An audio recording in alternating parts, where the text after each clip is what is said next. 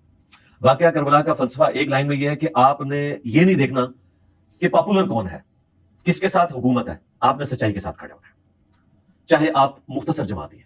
دیکھیں سیدنا حسن ابن علی کی صلح کے بعد شیعہ علی کے اوپر ظلم ہوئے، حجر ابن عدی کو قتل کیا گیا، اس سرزمین میں قتل کیا گیا جو حضرت عمر کے دور میں انہوں نے فتح کی ہوئی تھی، اور ڈیمانڈ کی گئی کہ یا تو حضرت علی پہ لعنت کرو ادروائز یہاں پہ تمہاری قبر کھودے گی۔ انہوں نے کہا پوری زندگی علی سے عشق کیا ہے، موت سامنے دیکھ کے میں جو ہے وہ ان پہ لعنت کروں اور مجھے میرے خون آلود کپڑوں میں دفنانا؟ میں پولیس رات پہ اسی طریقے سے حاکم وقت کے ساتھ، یہ میں آپ کے کیمرے کی پالیسی کی وجہ سے کہہ رہا ہوں، لوگوں کو پتہ چل جائے گا میں حاکم وقت سے کہہ رہا ہوں، پولیس رات پہ میں اس کا گریبان پکڑوں گا۔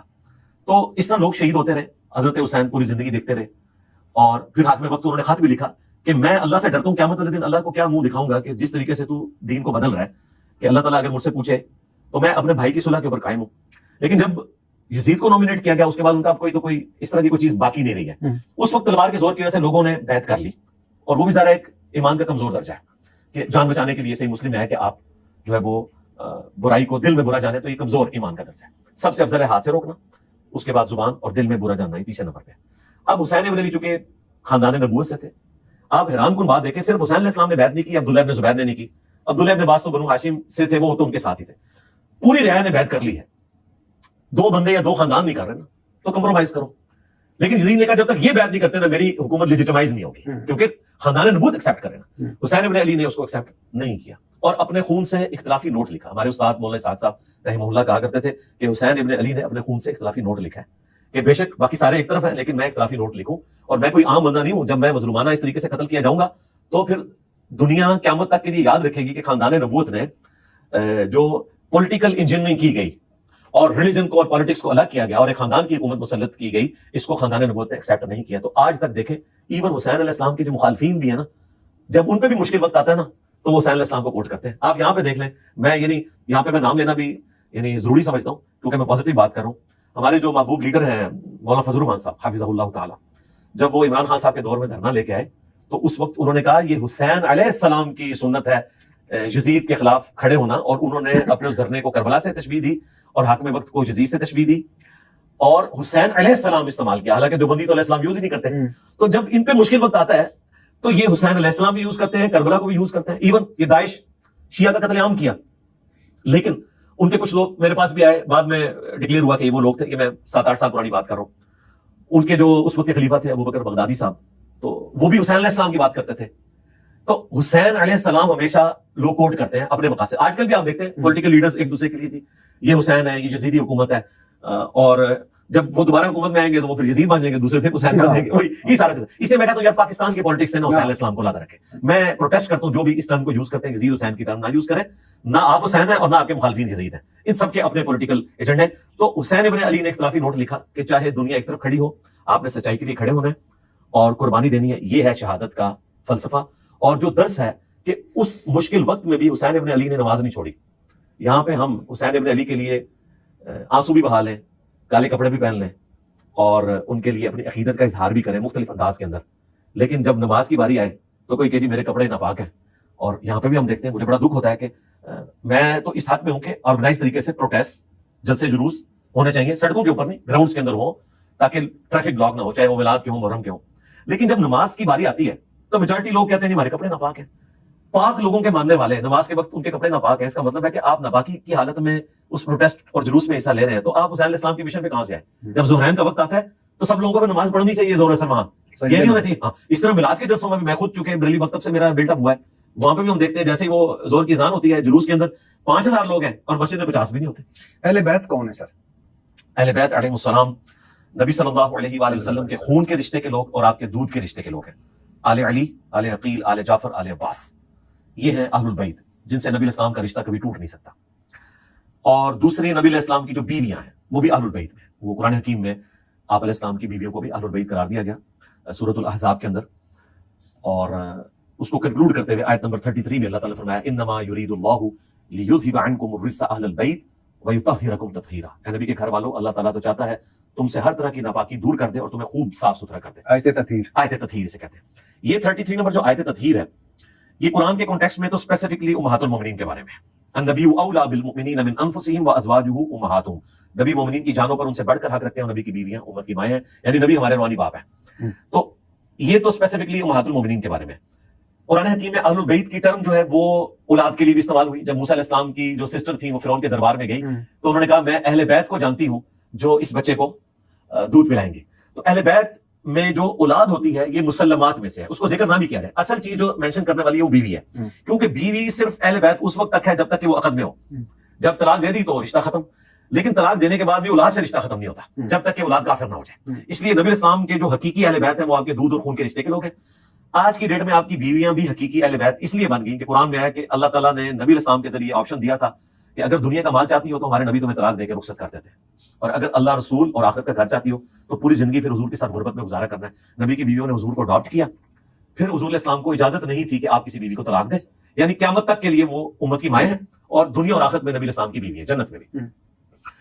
اس لیے دیکھیں عمار بن یاسر کہتے ہیں صحیح بخاری میں کہ لوگوں اللہ نے تمہیں آزمایا ہے, ایک طرف عائشہ ہے جنگ جمل کے موقع پر جو دنیا اور آخرت میں تمہارے نبی کی بیوی ہیں, احترام کم نہیں ہوا. دوسری طرف علی بن ابی طالب ہے, ان کی اطاعت اللہ کی اطاعت ہے کیونکہ وہ خلیفۃ المسلمین ہے. اللہ دیکھے گا کہ تم عائشہ کی اطاعت کرتے ہو یا اللہ کی اطاعت کرتے ہو, کیونکہ اولو الامر کی اطاعت کرنا ہے. لیکن رسپیکٹ یاد رکھنا وہ دنیا اور آخرت میں تمہارے نبی کی بیوی ہے. اس لیے جنگ جمل جیتنے کے باوجود سیدنا علی نے بڑے احترام کے ساتھ محمد بن ابی بکر جو حضرت علی کے ساتھ تھے اور حضرت عائشہ کے بھائی تھے ان کے ساتھ ان کو احترام سے واپس رخصت کیا, یعنی رسپیکٹ کم نہیں ہونے دی. تو نبی اسلام کی بیویاں اہل البیت ہیں. اسپیسیفکلی جو 5 ہستیاں ہیں جن کے لیے ہم پنج تن پاک کا جو کنسیپٹ آیا امت کے اندر, یہ کہتے ہیں جی پنج تن پاک تو یہ فارسی کی ٹرم ہے, اور بھائی حق چار یار بھی فارسی کی ٹرم ہے.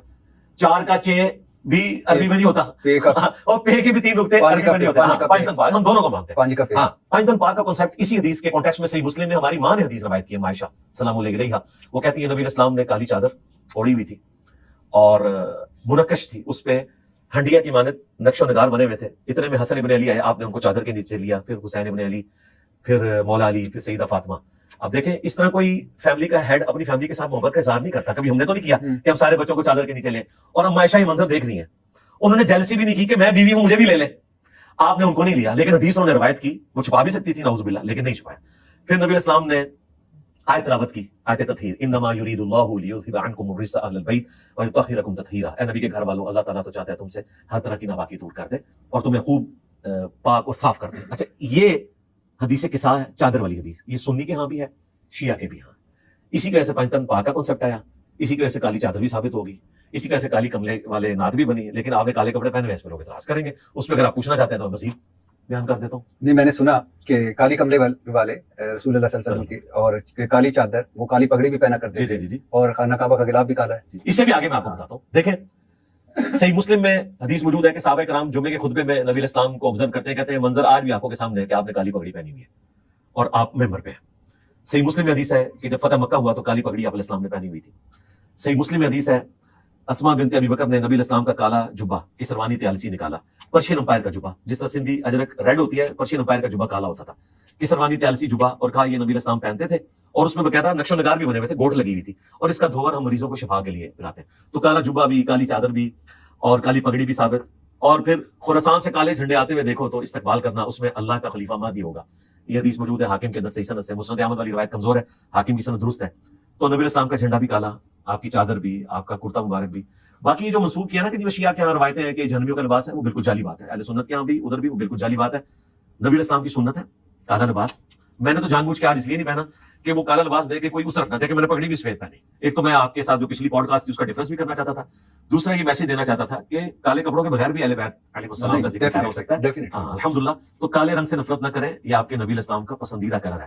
پگڑی پہننا, جبہ پہننا, چادر لینا. اور اس میں ایک حکمت بھی ہے, جنگوں میں تو ویسے بھی عموماً سفید کلر جلدی میلا ہو جاتا ہے, کالا ذرا زیادہ عرصے کے لیے چلتا ہے, اور پھر اس کا ایک روب بھی ہے, اس میں کوئی شک نہیں. اہل بیت کا آپ نے بتایا سر, فضائل اہل بیت کیا ہے؟ فضائل اہل بیت, فضائل اہل بیت تو ختم ہونے والی ہی نہیں ہے, یہ بھی لمبا شک نہیں ہے.